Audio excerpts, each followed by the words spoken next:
We've been talking about 4 attributes of Jesus as described in Isaiah chapter 9, verse 6. Yesterday we talked about how he's wonderful counselor, and today we're going to talk about how he's mighty God. Isn't that incredible? To know that our wonderful counselor is also mighty God. That means that the direction that he guides us in as our wonderful counselor, he's able to have authority and power over it as mighty God. The things that he leads us towards, the step of faith that he's calling you towards, he's able to be faithful in that because he is mighty God. He's all powerful, he's all knowing, he's omnipotent, he has great strength. In fact, him being mighty God, it means 3 things for us. First, it means he's the source of all our strength.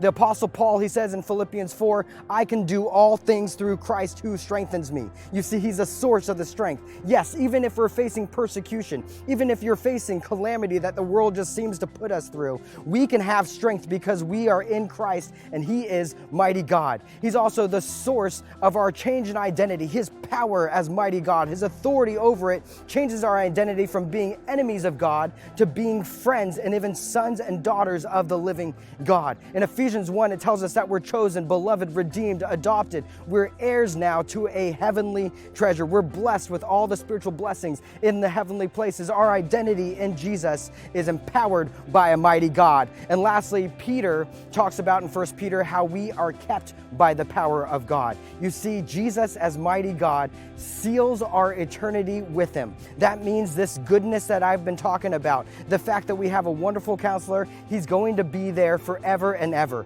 And in fact, if you're dealing with something that you need his mercy from, I want you to know that his mercy is also mighty and powerful. His mercies were new this morning. Tomorrow they're going to be new again. You can trust in a mighty God, and you can lead and be led by the wonderful counselor.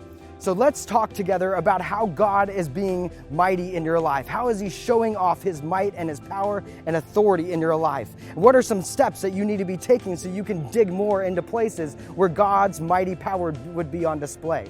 Let's share together in the comments and let's talk about how we can see the might and power and authority of God even in our uncertain circumstances. Well, God bless you. May the power of God keep you. May the power of God bless you. May the power of God cause you to step out into deeper waters with him than you ever imagined possible.